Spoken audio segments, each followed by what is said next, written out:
Muito bem, senhores. Hoje, então, vamos ver o que eu consigo, até onde eu consigo ir, mas a ideia aqui é a gente fazer o seguinte.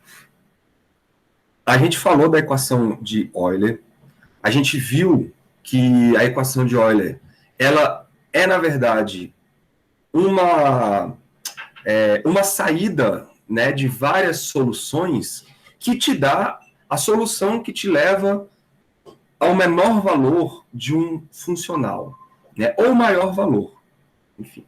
Mas é uma solução estacionária que a gente chama, porque as estacionárias elas têm derivadas primeiras igual a zero, e isso te dá um problema de máximo ou de mínimo, né?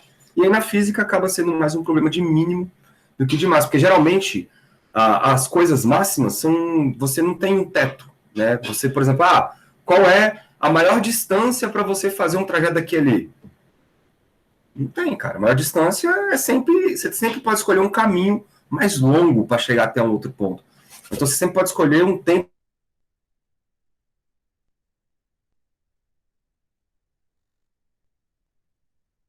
e um mínimo. Por isso que aqui vocês vão sempre falar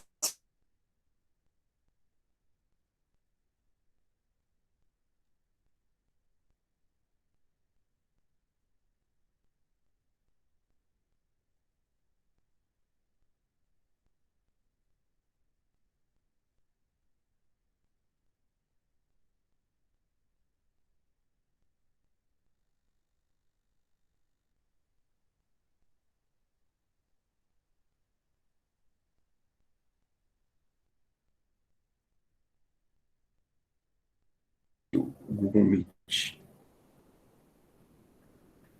O que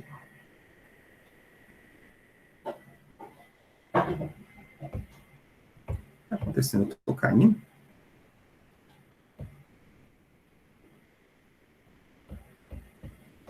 Eu caí, foi?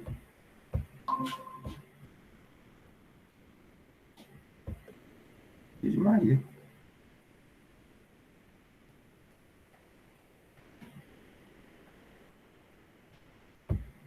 Eu caí. Eu caí aqui do tablet, cara. Peraí, deixa eu entrar de novo. Mecânica clássica.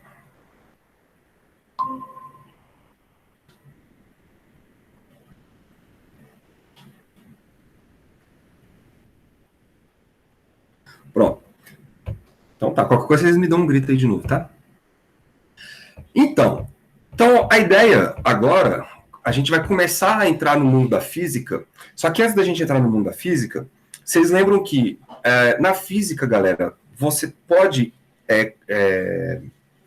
caracterizar um sistema através das coordenadas desse sistema. Então, num sistema cartesiano, por exemplo, você pode especificar o estado de uma partícula através das posições, né, x, y, z, através das velocidades, que são as derivadas das posições, e das acelerações, né, que são as derivadas das velocidades. Então, se você pega, por exemplo, uma partícula apenas em três dimensões, você tem aí três coordenadas, que são 3 graus de liberdade para caracterizar. Se você contar com as velocidades, você tem mais 3.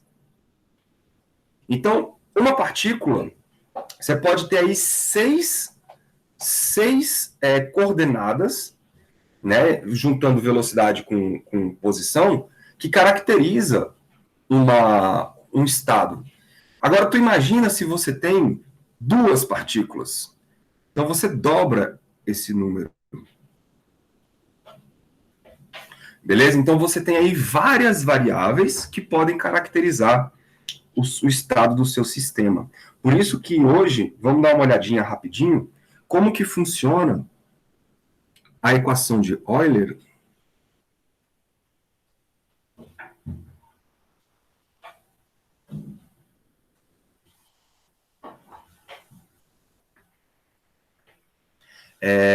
Com várias variáveis, ou para várias variáveis.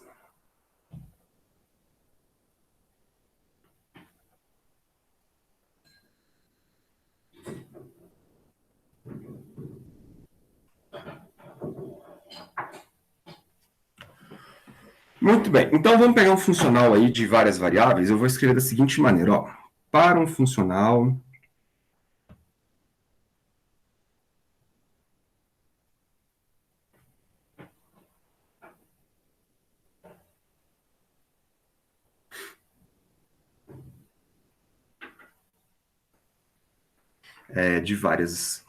de variáveis, vou botar assim, de variáveis.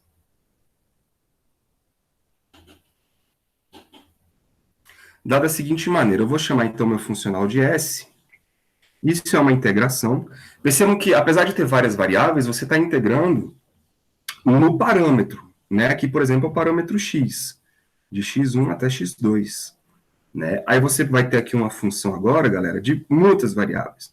Então, eu posso ter, por exemplo, quem são as variáveis? São os y's, né? São as funções y de x. Então, eu posso ter uma função y1 de x e as suas derivadas, y1' de x, y2', assim por diante. Eu vou pegar só a função e a primeira derivada, tá?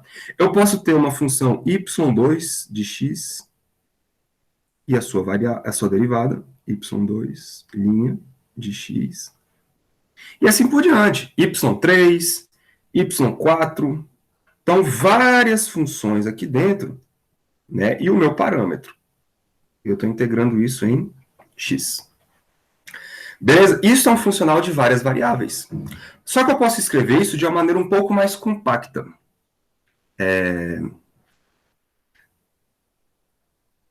Então, podemos compactar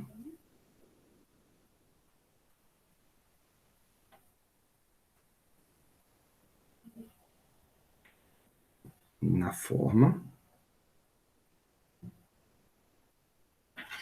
E aí eu vou escrever todas essas variáveis usando apenas agora um índice. Né? Eu vou chamar S, vai ser uma integral de uma função de um y, e esse i vai representar, então, qual a função que eu estou tratando, de x, né? O y, linha de x, e o x.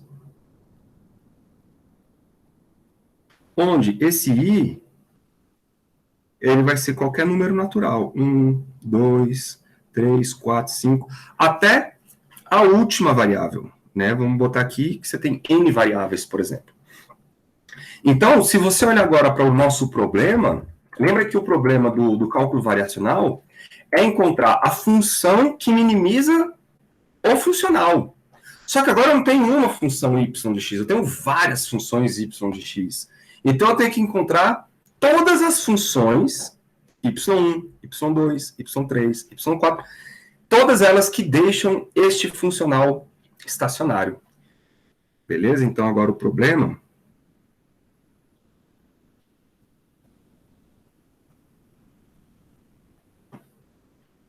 O problema agora consiste... Vou botar assim, ó, o problema agora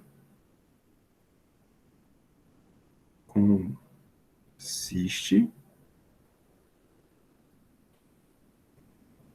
em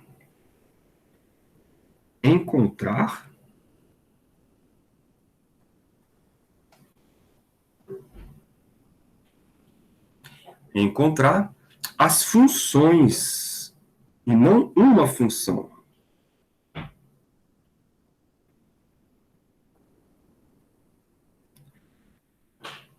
Todas as funções y e de x que deixam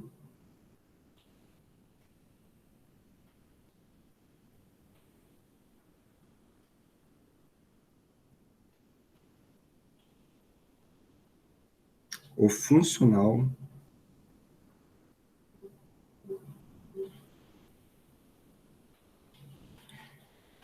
estacionário.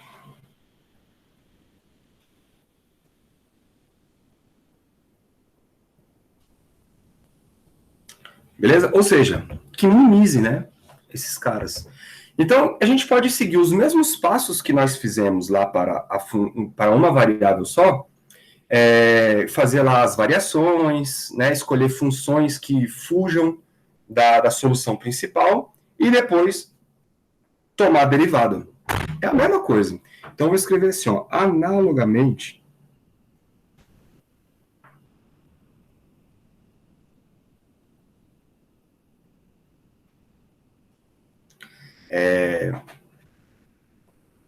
ao que foi feito, né? Analogamente ao que foi feito.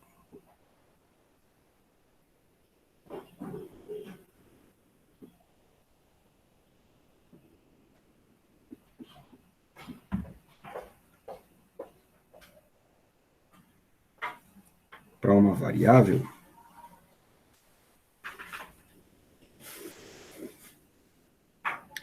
o problema não mudou. O problema é que agora ficou um pouco mais cheio de coisas para você fazer, mas a ideia continua sendo a mesma. Então, analogamente ao que foi feito para uma variável, as funções y de x, então as funções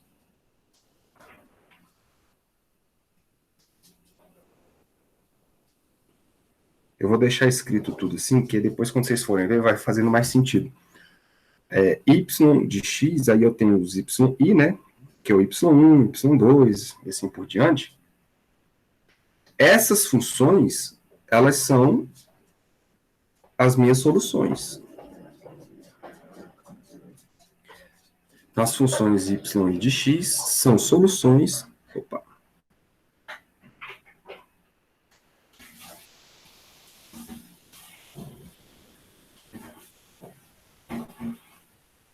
São soluções.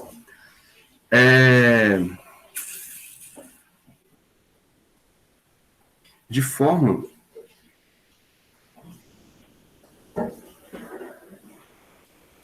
que podemos fazer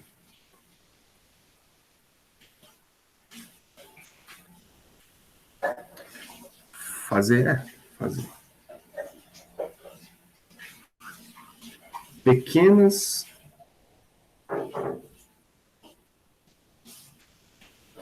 variações, né?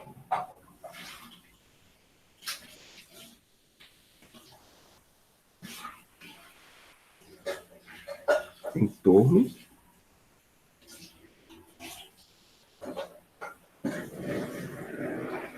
dessas soluções.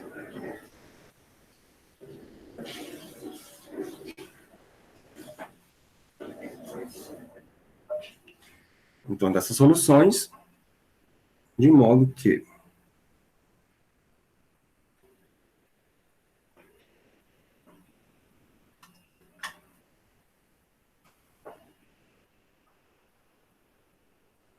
então, olha aí, eu tenho várias funções y, né? Eu tenho y1, y2, y3. E aí, eu vou variar essas funções y de maneira que eu possa escolher agora. Lembra da função h? Pois é, eu vou ter várias funções h que vão depender de um parâmetro alfa para cada função e do nosso parâmetro x, beleza? Todas elas dependem desse parâmetro x.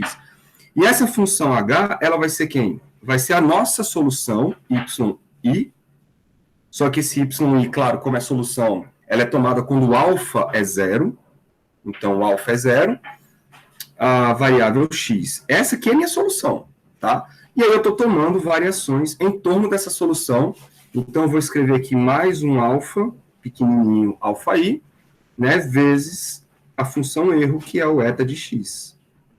Então, não tem nada de diferente do que a gente fez na aula passada. Absolutamente nada. A diferença é que agora, ao invés de tomar uma solução, eu estou pegando várias soluções.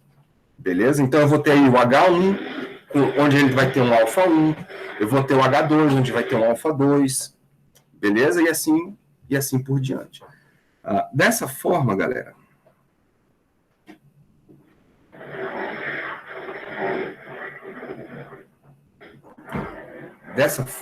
o nosso funcional, quando eu tomo essas variações,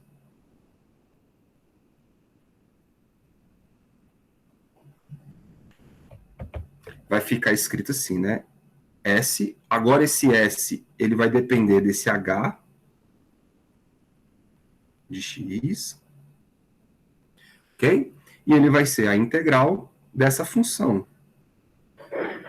função de HI, né, do H e linha, do X, dx.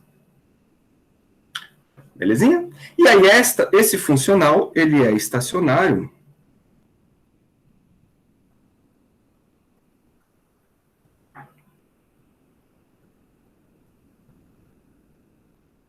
quando a derivada desse cara for zero. Então, nada mudou. A diferença é que agora, ao invés de um alfa só, eu tenho vários alfas acontecendo. Né? Mas eu tenho aqui a derivada do meu funcional em relação ao alfa i, um dos alfas que está lá.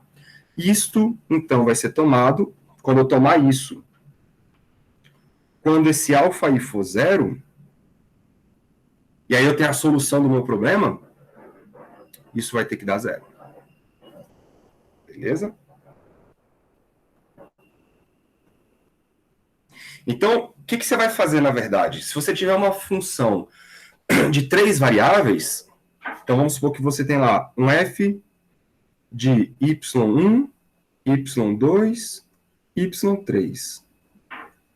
O que você vai fazer, na verdade? Você vai tomar 3 derivadas. Uma derivada em relação ao alfa 1, uma derivada em relação ao alfa 2, uma derivada em relação ao alfa 3. Então, você aqui tem que encontrar 3 funções.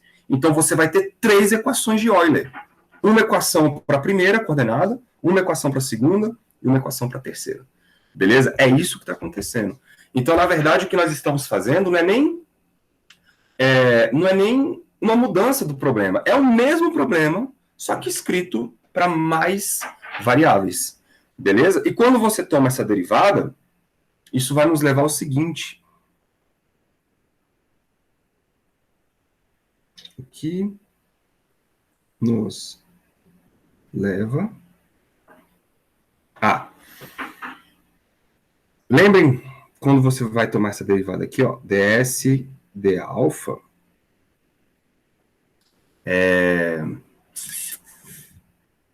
vocês lembram como é que a gente fez, né, cara? Você vai tomando aí a derivada da função f, só que a função f depende de outras coisas. Aí você vai fazendo a regra da cadeia. Aí depois você aplica aquela historinha toda que a gente fez na primeira aula. Você vai encontrar uma parada mais ou menos assim, ó. Vai ser uma integral. E você vai ter uma soma de quem? De df dx, desculpa, df dy, menos uma derivada total em relação a x, né, de df dy'. Beleza? Que é a equação de Euler. Só que aqui vocês estão vendo que eu tenho uma equação para cada y. Né? E aí eu vou ter que ter uma soma de todos esses caras que estão aí dentro. E aqui é a nossa função erro. Dx. Tá bom? Eu não vou refazer todos os passos, porque a gente já fez isso. A diferença é que eu vou ter uma solução para o y1, uma solução para o y2, uma solução para o y3, e assim sucessivamente. Beleza? Tudo isso aqui, então, igual a zero.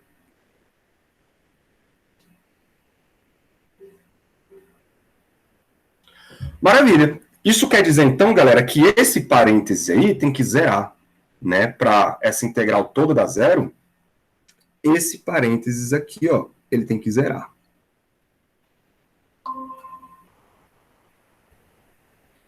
Então, eu caí?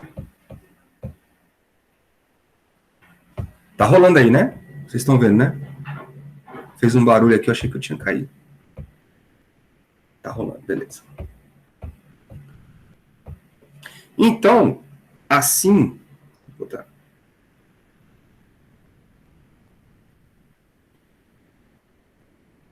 Professor, posso interromper rapidinho? Pode. No início da aula você estava falando que agora a gente está pensando em 3 dimensões, não é isso? Ou mais, aqui você pode expandir para várias dimensões. Aqui é uma generalização. Tá, então a gente está encontrando a f de x, que nos dá o menor caminho, só que agora em várias direções, e essas várias direções é devido a outras dimensões? O problema é que aqui não dá para você pensar em caminho, porque a gente está generalizando para várias dimensões, mas vamos supor que você tem três funções, né? y1, y2, y3. Aqui fica difícil de você olhar só para o caminho, porque, na verdade, o que leva de um ponto a outro é apenas uma função. Então, seria... como é que eu posso te dizer? Seriam soluções, essas y, nesse caso de distância, essas soluções seriam todas idênticas, porque só existe uma função que te leva daqui para cá, né, que faça esse caminho ser o menor possível, só existe uma. Então, aí, nesse caso, você não pode pensar especificamente assim, né? Ou aqui é mais uma questão abstrata, de você falar, ó, eu tenho várias funções que minimizam este funcional. O que esse funcional significa agora? Não sei. Nós vamos ver como isso vai ter implicações lá na, como é que fala? Na mecânica, quando eu falar das equações de Lagrange. Mas, por exemplo, eu posso escrever esta reta aqui como sendo, por exemplo, uma reta com equações paramétricas, por exemplo. Eu posso, igual eu vou fazer daqui a pouquinho, eu posso escrever essa reta como sendo um x de t e um y de t, onde o t é um parâmetro. Então eu tenho duas funções que dependem de um parâmetro t. Então eu posso encontrar a forma dessas duas funções que me levam do ponto A ao ponto B no menor caminho possível. Entendeu? Então, nesse caso aí, eu tenho duas funções que estão relacionadas por um parâmetro, beleza? Vou fazer esse exemplo daqui a pouquinho, e elas vão me levar do ponto 1 ao ponto 2 no menor caminho possível. Mas aí vocês estão vendo que, ao invés de ter uma função y de x, não, eu tenho uma função x de um parâmetro e outra função y de um parâmetro. São as equações paramétricas, né? São as equações paramétricas. Acho que entendi. É como se a gente tivesse um movimento apenas, mas a gente tem duas funções para descrever esse mesmo movimento. É mais ou menos como funciona ali no lançamento oblíquo, né? Que a gente tem É, um X e um movimento em Y, não é isso? É mais ou menos isso? exatamente, exatamente, exatamente. Tá. Aí a gente está fazendo o funcional para isso, né? Para encontrar a solução para o menor distância aí, não é isso? Ou a menor distância, ou o menor tempo, ou menor qualquer coisa que você for imaginar, desde que você esteja calculando o funcional para aquilo. Beleza. Agora foi. Beleza? Mas a ideia é mais ou menos essa. Você está calculando o conjunto de funções que descrevem esse movimento, né? Seja, por exemplo, vamos supor que você está trabalhando em 3 dimensões. Então você vai ter uma função da posição x em função do tempo, por exemplo, um y em função do tempo e um z em função do tempo. E aí você quer saber quais são essas 3 funções que te levam ao menor tempo ou a menor distância entre 2 pontos. Sacou? Só que você pode levar isso para outro patamar. Porque você, além das coordenadas cartesianas, você pode colocar as coordenadas esféricas, então você vai ter ali um r de t, você pode ter um θ de t, você pode ter um φ de t. Sacou? Então você pode generalizar isso para várias situações. Por isso que isso aqui é muito abrangente. É muito abrangente. Tá bom? Então, no começo, isso aqui parece um pouco abstrato. Mas depois que a gente vai caminhando, vocês vão ver que isso aqui fica bem concreto. Beleza? Mas aí vamos com calma. Então, para que aquilo fique estacionário, eu preciso que aqueles parênteses, aquela soma ali, cada termo daquela soma tem que dar zero. Então, cada expressão, vou botar assim, ó. Cada expressão entre parênteses,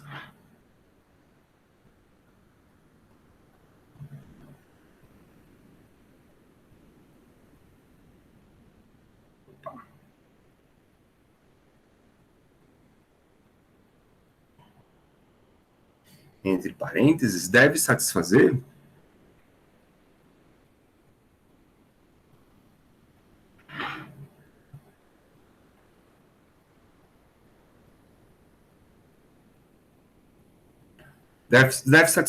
a equação, né, de Euler, que é aquela df, que é cada bichinho daquele dentro do parênteses, que é o df, dy menos dx,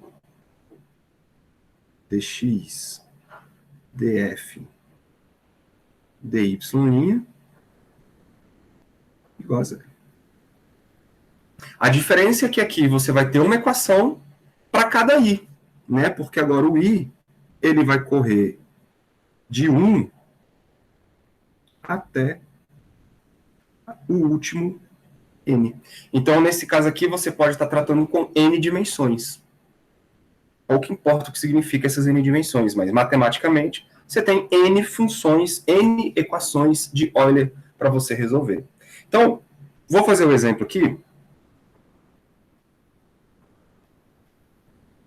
que é aquilo que eu estava dizendo. Então, o exemplo vai ser o seguinte: eu quero a menor distância. Menor distância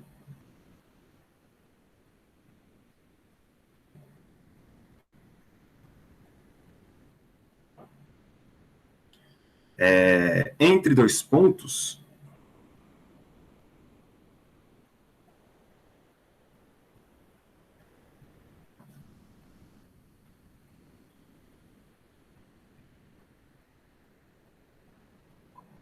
de uma curva qualquer.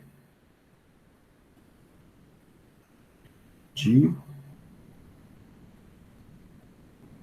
uma curva genérica.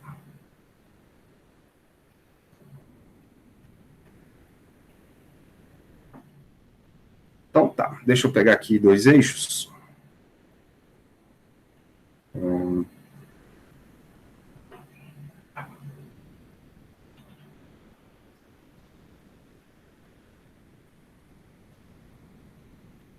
botar aqui um eixo Y.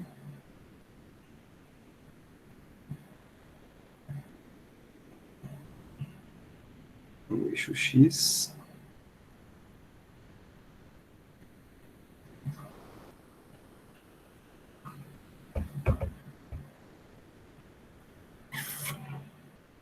Deixa eu fazer melhor isso aqui. Pode ficar aqui.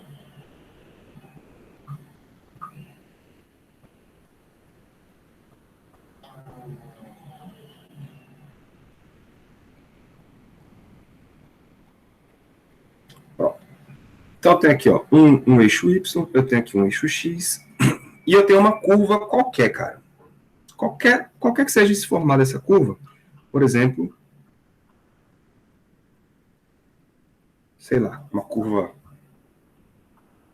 em forma de uma espiralzinha aqui. Beleza? Tem essa curva. E aí eu quero saber qual é a menor distância entre o ponto 1, vou colocar aqui na origem, e um ponto 2, colocado aqui, ó.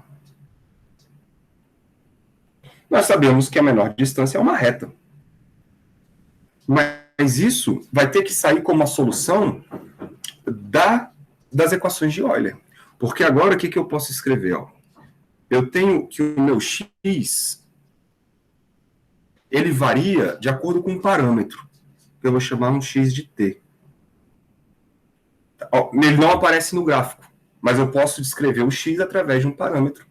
A mesma coisa acontece com y.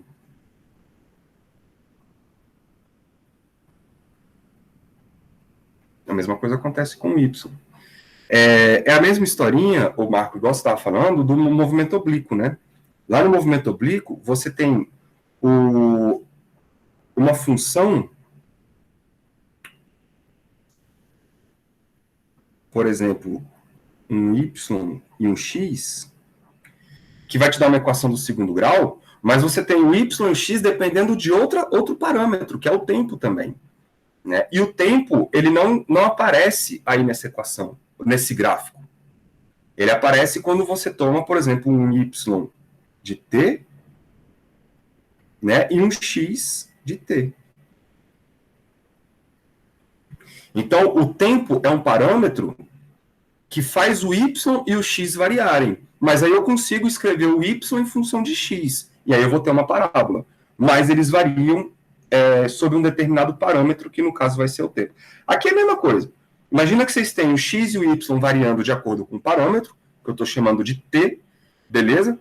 Então eu vou ter que esta função agora vai ser uma função de x linha, de y' e do parâmetro t. Tá bom?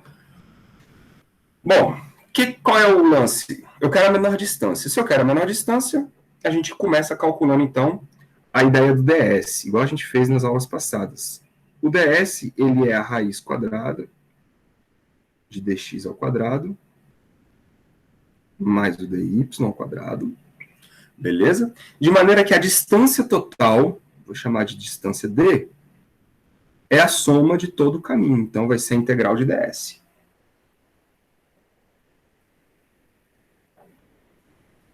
Que é, então, a integral. Vou escrever aqui embaixo, não é bom não. Integral da raiz de dx ao quadrado mais dy ao quadrado. Né? Do ponto 1 até o ponto 2. Beleza, como que eu escrevo isso, então, agora? Em termos de um parâmetro t, que não aparece aí no caminho. Ele não aparece porque eu não quero, né? Mas se eu quiser, eu posso forçar a aparição dele. Como? Assim, ó. Então, a distância é igual à integral.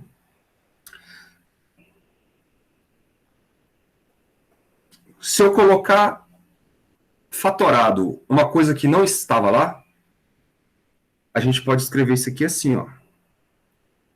Dx, porque eu sei que o x depende de um parâmetro t, dx dt ao quadrado, mais 1 dy, mesma coisa, né? dy dt ao quadrado.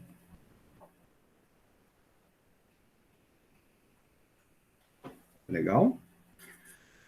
E se eu estou dividindo todo mundo por dt ao quadrado, eu tenho que multiplicar por dt ao quadrado, né? Para manter o padrão que a gente tinha antes, o valor que a gente tinha antes. E aí esse dt ao quadrado, eu já vou... Caraca, só de triscar aqui o bicho já pula.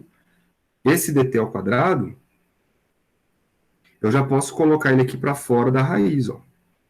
Vezes dt. Beleza? Faz a conta contrária, joga o dt para dentro da raiz. Se você jogar o dt para dentro da raiz, ele fica dt ao quadrado. Aí ele vai cortar com o dt que está embaixo do dy e vai cortar com o dt que está embaixo do dx. Aí você volta exatamente ao que estava aqui embaixo. Ó. Beleza? Então eu forcei a aparição do parâmetro dt. E como o x e o y dependem desse parâmetro t, eu posso então escrever o seguinte, ó.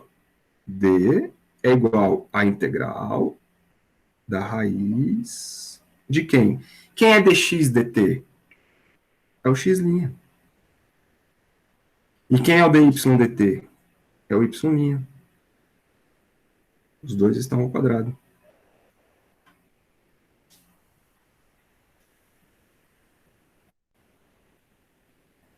Tudo bem? Porque o x e o y são funções do tempo. Então, a minha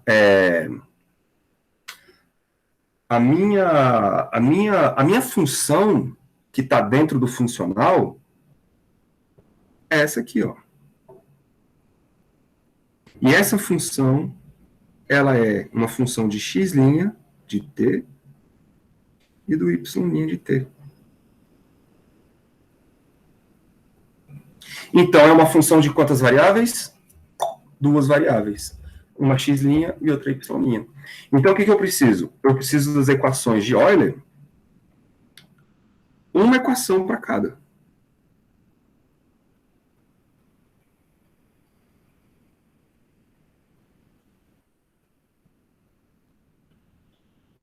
Eu tenho duas variáveis, então eu preciso de duas equações. Como é que ficam as equações? Ora, as minhas variáveis, elas estão aqui, ó. Eu tenho uma derivada da minha função f em relação a uma das variáveis, que é o y1, e a outra derivada em relação ao y2. Mas quem é o y1 e quem é o y2?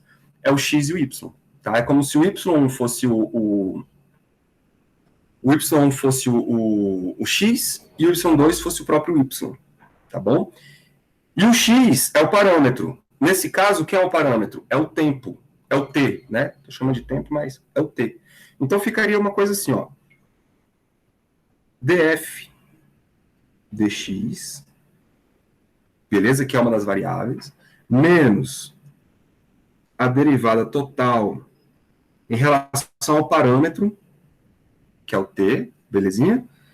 df dx'. Isso é igual a zero.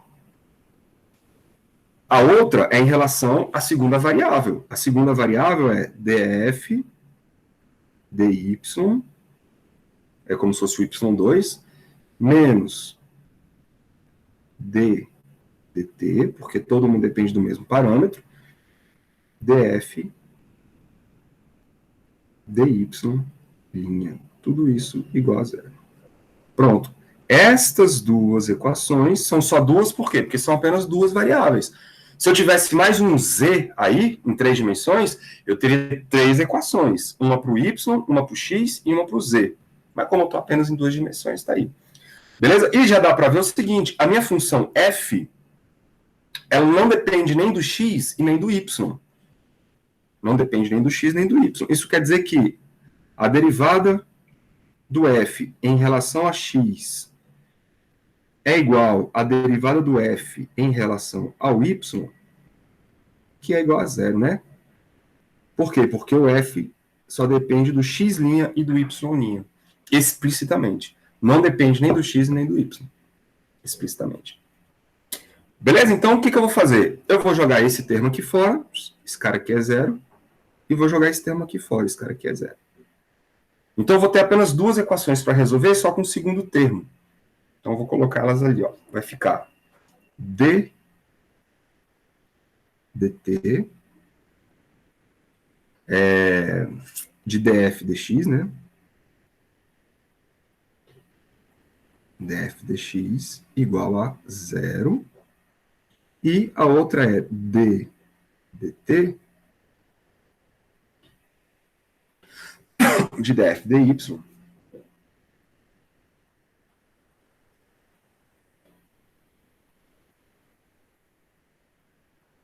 igual a zero. Beleza? Ora, se as derivadas em relação ao parâmetro está dando zero, é porque isso, na verdade, é uma constante, né? Então, a gente pode seguir o mesmo processo lá das aulas passadas. Eu posso escrever que df dx é igual a uma constante que eu vou chamar de A, e o df dy é outra constante que eu vou chamar de B.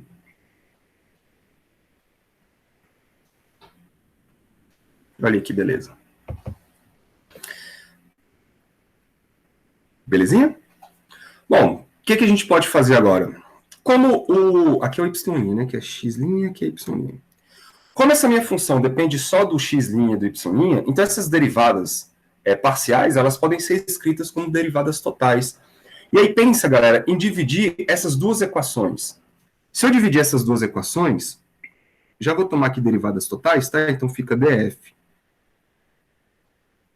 dx sobre df dy.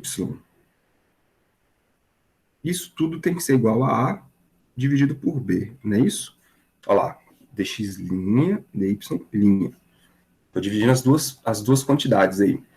E A sobre B é outra constante, né, velho? Vou chamar de C, sem problema algum. Vou chamar de C.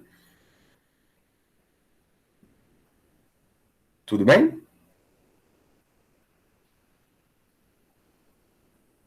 Agora, isso quer dizer o seguinte. Isso quer dizer o seguinte. Se você inverter as coisas aí, você vai ter que df, dx' vezes dy' df, isso é igual a c, não é isso?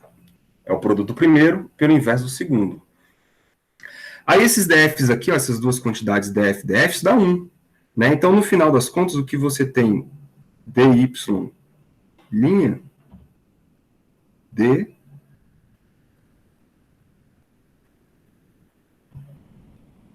dy' dx' igual a c. Agora, quem é dy'? O dy', ele vai ser o dy dt, né? Isso deixa eu ir lá para cima para dar mais espaço aqui.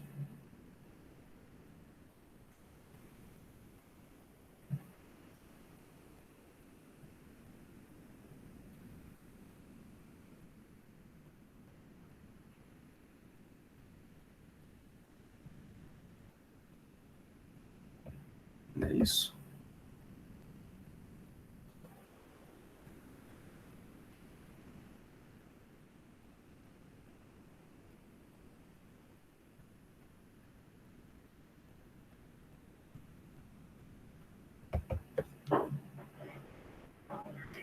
Só não estou fazendo uma besteira aqui. df dx', df dy'. Beleza. Então, na verdade, isso aqui é a mesma coisa que escrever, né?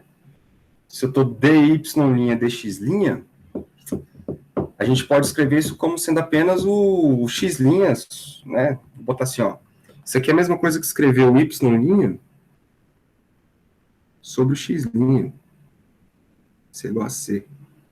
Tá? E aí você vai ter aqui o dy dt sobre o dx dt, isso é igual ao próprio c, né? E aí quando você arrumar isso tudo, você vai ver que o dt vai embora, aí você vai ter que dy dx é igual a uma constante c, e aí o dy é igual a c vezes dx. Isso é uma equação da reta, porque você vai escrever que o y, quando você integrar, vai ser o c vezes o x, mais uma outra constante, que é a constante de integração.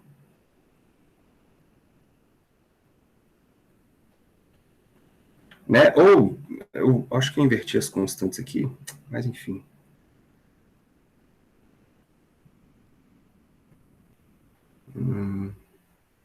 Aqui vai dar 1 sobre c, né? Mas não deixa de ser uma constante qualquer. 1 sobre c, que eu vou chamar de d. Então aqui fica d.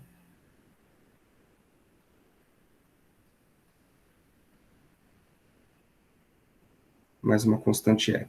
De qualquer maneira, o que eu quero mostrar para vocês é que a relação entre o y e o x, que me leva ao mínimo aí, que é uma distância que a gente está propondo, é uma reta. É a relação entre o y e o x que vai dar uma reta. Tudo bem? Então, assim, é só uma aplicação para vocês enxergarem o que está acontecendo. E por que tudo isso aqui é importante, galera? Porque agora que entra a brincadeira. Agora nós vamos usar isso para montar um formalismo da mecânica clássica. Por quê?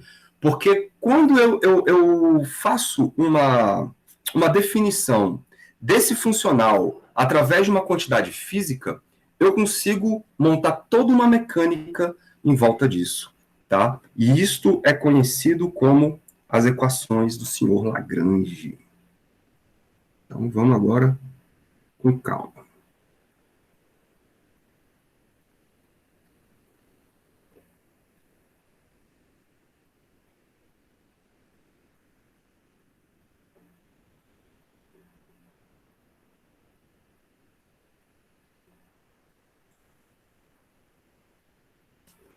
É aqui que começa toda a nossa nova história, beleza? Então, o que é a equação de Lagrange? Nós vamos pegar o funcional, então eu vou chamar assim, ó, o funcional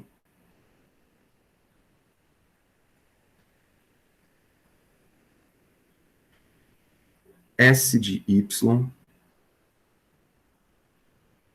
que é uma integral de f de y' e x dx, né, do ponto 1 ao ponto 2, ele é estacionário daquela... Eu vou montar devagarzinho, tá? Será estacionário? Estacionário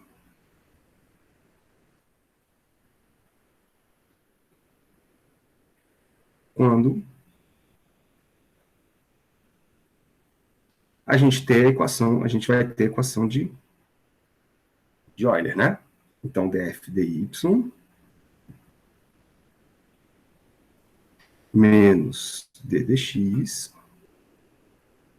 de df dy' igual a zero. Beleza, isso a gente já sabe. Aí eu vou definir, tá bom? Se definirmos isso aqui, ó,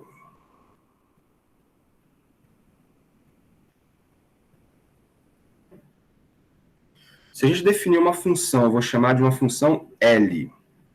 E aí esse L, a gente vai escrever com L mais estilizado, assim, para não confundir com, por exemplo, o L de comprimento. Beleza? Eu vou ter aqui uma função, galera. Vou pegar uma dimensão, tá? Uma dimensão só. Então, eu vou pegar um L que depende da posição x, que depende da velocidade x ponto, beleza? E aí o nosso parâmetro é o tempo. Esta função, deixa eu escrever de uma maneira mais rigorosa, esta função L, ela depende, então, de x ponto e do tempo. Então, da posição, da velocidade e do tempo.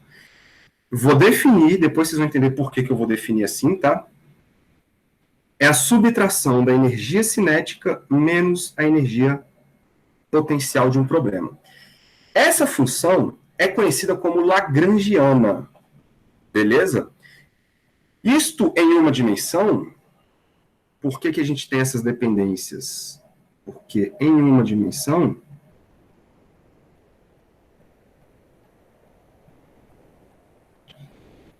e aí se eu for para várias dimensões, eu vou ter várias variáveis. Por isso que a gente fez a montagem lá em várias variáveis. Mas em uma dimensão, quem é a energia cinética? Deixa eu botar de outra cor aqui. A energia cinética, vocês sabem que é m x ponto ao quadrado sobre 2. E a energia potencial depende só da posição, né? Vou botar assim, U, aí vai depender do seu problema, U de x. Oh, meu Deus. U é função de x. Percebam que para você usar esse formalismo, e aí é uma das restrições dele, eu preciso dessa função potencial, né?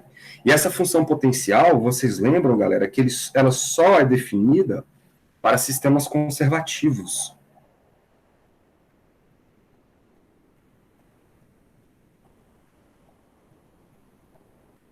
Sistemas conservativos.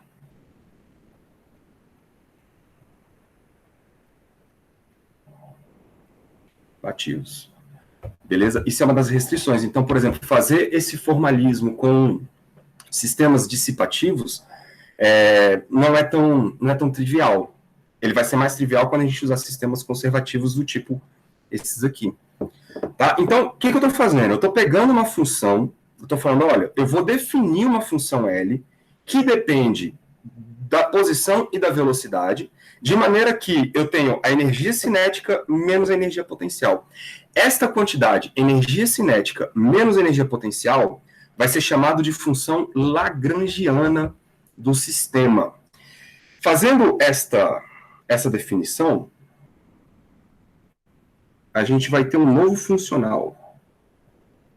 Tá?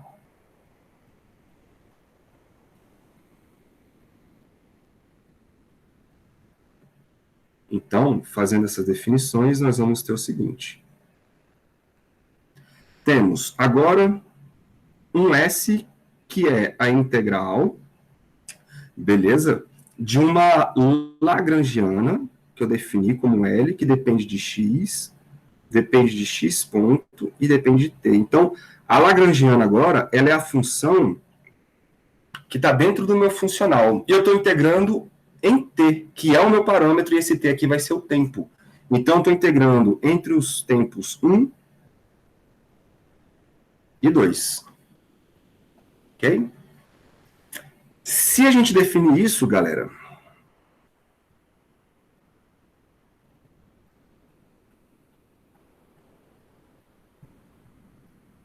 a equação de Euler fica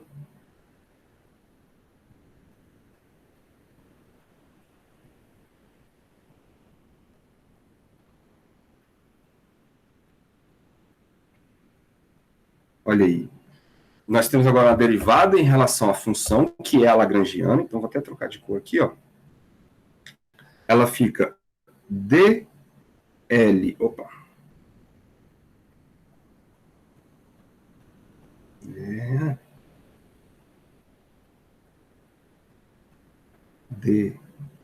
Dx, beleza? Menos dt de dl dx ponto. Isto é igual a zero. Quando você monta isto agora é conhecido como equação de Euler e Lagrange.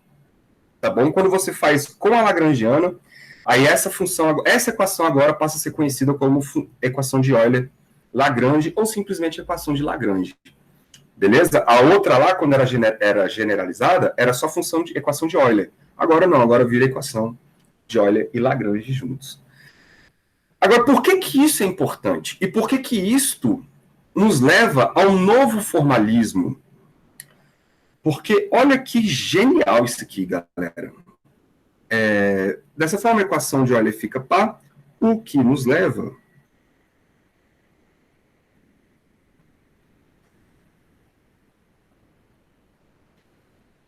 a é o seguinte, eu vou trocar, onde tem o L, eu vou trocar pela nossa definição, tá? Que é energia cinética menos energia potencial. Então vai ficar assim, ó, dx do L, que nada mais é K menos U, ok? K menos U, menos um ddt, de ddx ponto de K menos U igual a zero. Legal? Vamos agora colocar a forma dessas funções. Então fica ddx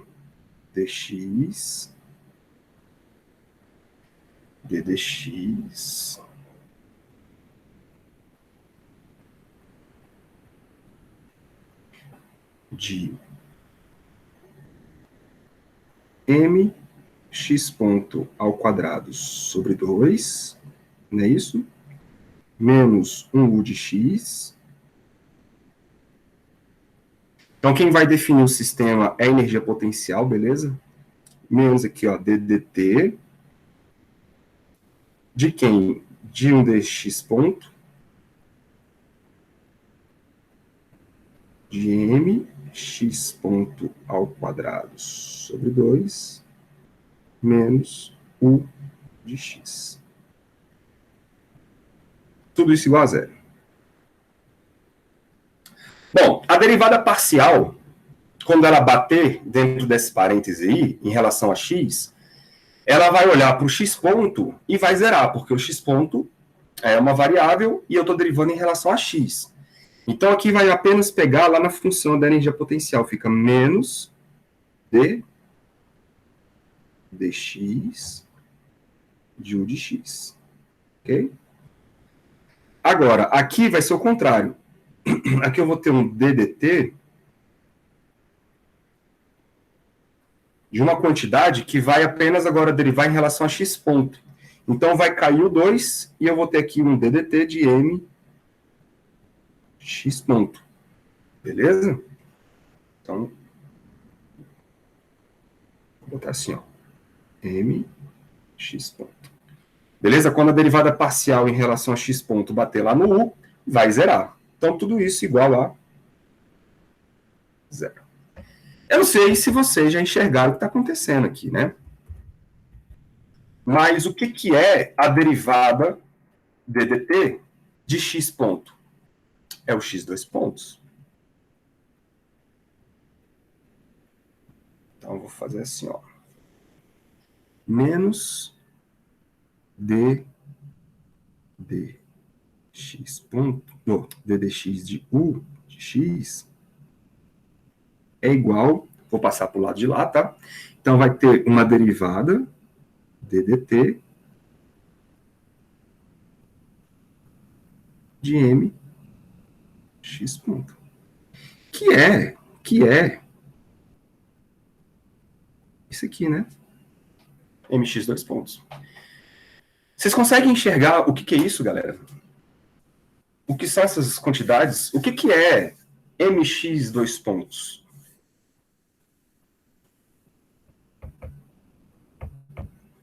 Isso é massa vezes quem?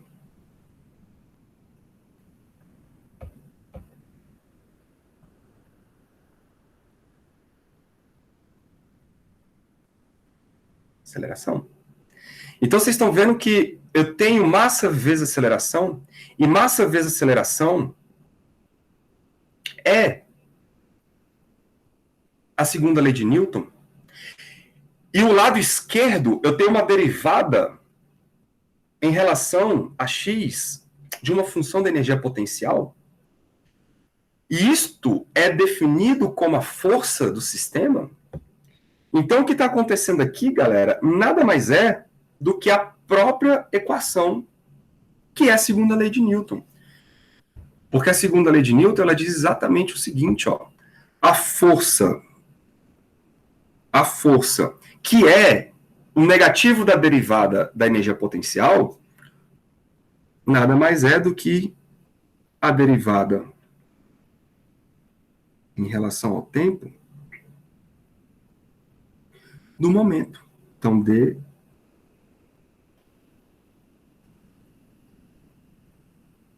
dp/dt. E quem é o momento? O momento é a massa vezes a velocidade. Não é isso? Então, em uma dimensão, a segunda lei de Newton, cara, ela sai naturalmente da equação de Lagrange quando a gente define a função lagrangiana dada por energia cinética menos energia potencial. Então, isso aqui, cara, é a segunda lei de Newton.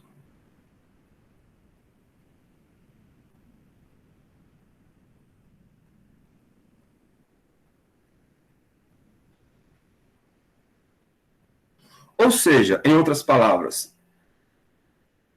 a segunda lei de Newton é a solução que deixa o funcional definido dessa maneira estacionário. Por isso que ele é definido dessa maneira. Porque ao definir o funcional de uma função chamada de lagrangiana, que é energia cinética menos energia potencial, quando eu defino assim, a segunda lei de Newton é a solução que deixa esse funcional estacionário. Então, vou escrever isso aqui para vocês, ó, que é a conclusão do negócio. Portanto,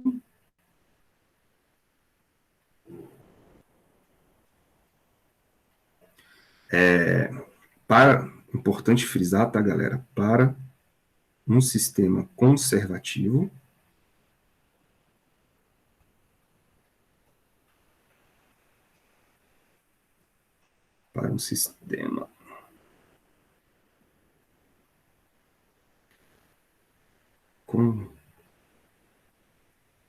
conservativo,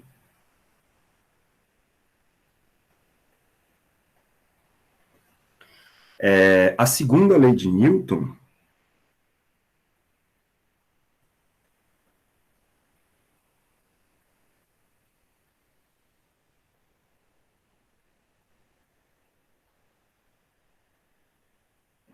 a segunda lei de Newton, é solução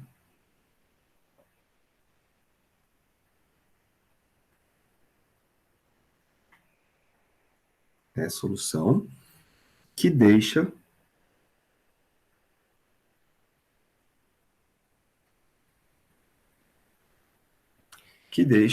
o funcional. Vixe, é estudioso. O funcional. Aí o funcional qual é? É aquele S, né?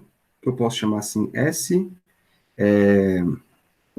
Vamos chamar ele de S de L da Lagrangiana, né? Que depende de X ponto e do T. Então, vai deixar esse funcional estacionário.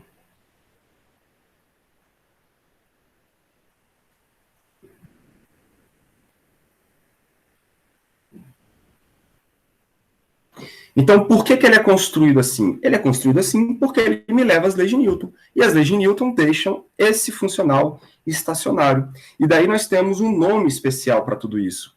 Beleza? Vamos botar aqui, então, esta função L, que foi definida como K menos U. Galera, esta equação aí, que eu estou chamando K menos U, ela é definida assim para mecânica clássica, tá? Porque quando você define isso de outra maneira, você está indo para outra abrangência. Existe uma Lagrangiana definida para a relatividade, por exemplo. Existe uma Lagrangiana definida para, por exemplo, um sistema quântico de partículas, que é uma Lagrangiana bem mais complicada. Aqui, para o mundo clássico, ou seja, baixas velocidades, né, e corpos que se movimentam, corpos com massas grandes, esta Lagrangiana, ela funciona e me dá todo um formalismo do movimento das coisas através do princípio variacional. Beleza? Então, nós vamos chamar esta função aqui de Lagrangiana.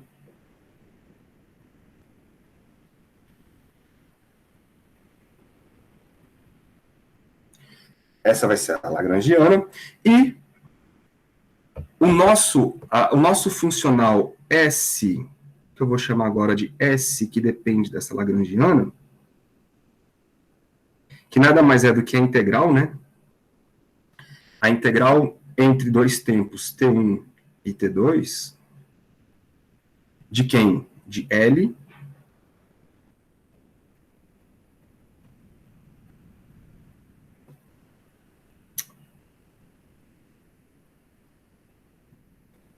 dt. Isto agora é chamado de integral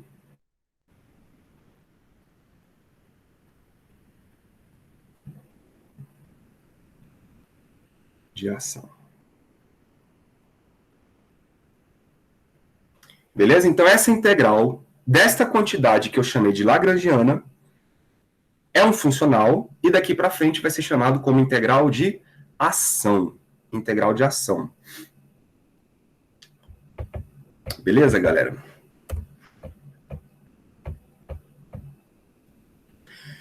Percebam que quando eu defino isso, eu vou tirar essas dependências aqui, ó, de x, porque isso pode ser em outras dimensões também, tá? Isso não precisa ser apenas em x, não. Isso pode ser em x, y, z. E mais, isso pode depender de outras coordenadas, por exemplo, r, θ, φ. Beleza? Daí que vão surgir, daqui para frente, as coordenadas generalizadas. Então, na aula que vem, o que eu vou fazer? Eu vou escrever, eu vou caracterizar agora, o sistema pode ser caracterizado por x, y, z, pode ser caracterizado por r, θ, φ, beleza? Pode ser caracterizado por qualquer coordenada que eu quiser e por qualquer base de eixos que eu quiser. Beleza? E essa Lagrangiana, então, ela vai depender dessa estrutura. Então, por exemplo, eu posso falar agora, na aula que vem eu termino isso e escrevo, né, de maneira mais detalhada. Mas a ideia é o seguinte, eu vou pegar x, y, z, por exemplo, porque olha só, como é que você determina, galera, como é que você consegue caracterizar, por exemplo, um objeto em forma de, sei lá, um cabo de vassoura? Como é que você localiza isso no espaço? Você pode pensar no centro de massa dele e falar, ó, o centro de massa, ele tem coordenadas x, y e z, beleza? Só que só isso não define a posição desse cara. Porque a posição desse cara, o centro de massa está aí, mas para onde que essa barra está apontando? Eu preciso também de um eixo aqui, ó, que faça com que eu tenha a posição certa dele. E para isso, eu preciso de 3 dimensões, eu preciso das coordenadas r, θ e φ. Então, percebam que para a gente configurar um corpo extenso, eu preciso de 6 variáveis. 6 variáveis, porque o x, o y, o z me dá a localização do centro de massa, o r, θ e o φ, eles vão me dar a direção para onde esse cara está inclinado, por exemplo. Beleza? E aí, para a gente não ter que ficar escrevendo x, y, z, r, θ, φ, a gente vai escrever o que nós vamos chamar daqui para frente de coordenadas generalizadas. Ou seja, o x, por exemplo, vai virar um Q1, o y vai virar um Q2, pode ser escrito assim, né?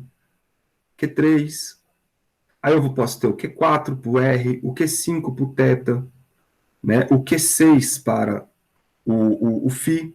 Então eu vou ter, na verdade, um conjunto de coordenadas que eu vou chamar de QI.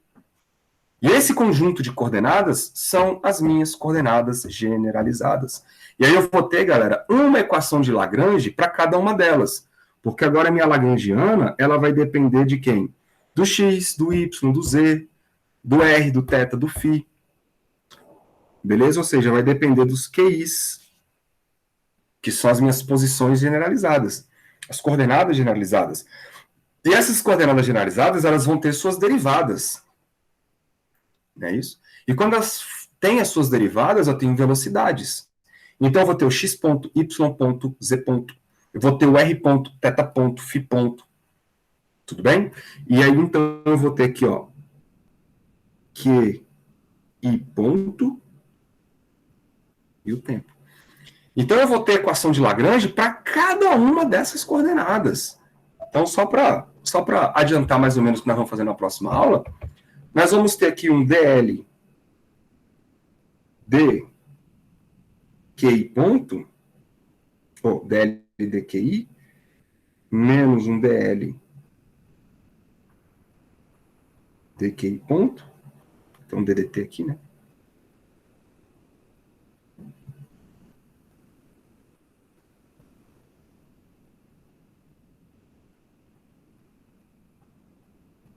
Igual a zero.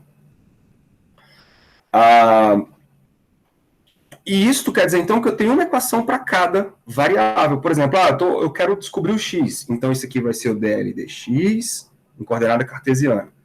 DL dx ponto. Beleza, resolvo isso, encontro a equação do x. Não, eu quero y. Então, você vai fazer DL dy, DL dy ponto. Resolve para achar o y. E assim, uma para cada dimensão. Beleza? Por isso que a gente fala daquelas várias variáveis, para a gente conseguir depois aplicar isso aqui na física de uma maneira mais tranquila. Beleza, galera? Então, o que é que nós estamos fazendo? Para resumir aí a historinha. A gente estuda o cálculo variacional para saber que eu posso descobrir funções que minimizam um determinado funcional. Beleza. Só que quando eu defino uma função chamada lagrangiana e faço o princípio variacional dessa função lagrangiana, ela automaticamente me leva à segunda lei de Newton quando eu tomo uma solução mínima. Aí você fala, cara, aí tem coisa. Então quer dizer que se eu defino uma lagrangiana desse tipo e ela me leva às leis de Newton, então quer dizer que as leis de Newton, elas são soluções que deixam esse funcional estacionário ou mínimo, aí tem truta. Então, eu posso escrever um sistema dessa maneira em que eu consigo resolver, por exemplo, as equações de movimento. Porque qual é a ideia da física? É a gente ter as equações de movimento de um problema. A mecânica clássica é isso. É você trabalhar para descobrir as equações de movimento de qualquer sistema clássico, né? E quando eu escrevo a Lagrangiana desse jeito, eu tenho as leis de Newton embutidas ali dentro, ora, então eu posso encontrar equações de movimento usando isso aqui. Daí surge um novo formalismo da mecânica clássica, que é muito mais abrangente, beleza, do que somente usando as leis de Newton. É claro que em alguns momentos as leis de Newton vão ser mais simples de serem usadas, em alguns momentos o formalismo de Lagrange vai ser mais simples. Mas vocês estão vendo que aqui está sendo montada uma coisa que não leva em consideração a quantidade vetorial. Por quê? Porque quando eu defino a Lagrangiana desse jeito, galera, eu estou subtraindo uma energia cinética de uma energia potencial, e energia cinética e energia potencial são grandezas escalares. Sacou? Então, quando você monta o formalismo assim, você consegue resolver separadamente o x, o y, o z, o r, o θ e o φ, sem olhar para as direções. Por quê? Porque são grandezas independentes entre si. Isso nos leva a uma facilidade um pouco maior. Beleza? Então, o que eu vou fazer na próxima aula? Eu vou definir essas coordenadas generalizadas. Vamos fazer o princípio mínimo, que é o princípio de Hamilton, princípio da ação mínima. E a gente vai aplicar isso para vários e vários sistemas. E aí vocês vão ver qual é a praticidade dessa função de Lagrange aí. Tudo bem? Eu vi que vocês tinham algumas perguntas aqui. Qual é a série que produz esse desenho? Ah, aquele desenho da espiral? Josane?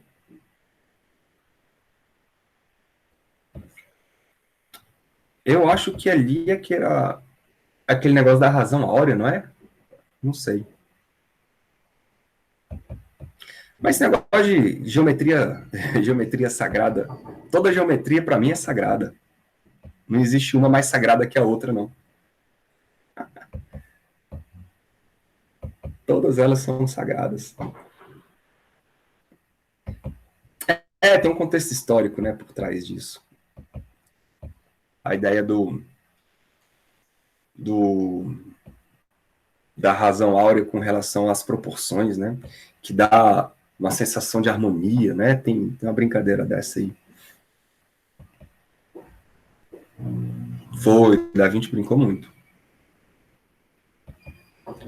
Mas isso é muito do ser humano, né, velho? É igual, por exemplo, existia um intervalo musical chamado de trítono, que era proibido ser tocado, porque ele dava uma sensação tão tensa que a galera chamava do intervalo do demônio. E aí a igreja proibia, porque dava sensação esquisita na música. Mas isso é tudo nome que as pessoas dão. Hoje o trítono ele é muito usado em vários estilos musicais. Inclusive ele foi muito usado também nas músicas clássicas, né? Quando a galera queria dar um ar de tensão assim na música, aí usava esse intervalo. Mas ficou conhecido como intervalo do capeta. Né? Assim como a geometria da Lei Áurea ficou conhecida como a geometria sagrada. Mas são nomes que nós damos às coisas que nos fazem sentir alguma coisa, né? Algum tipo de sensação. Uma frequência que acalma. Rapaz, calma aí que eu vou parar a gravação para não ficar, né, esse blá blá blá aqui.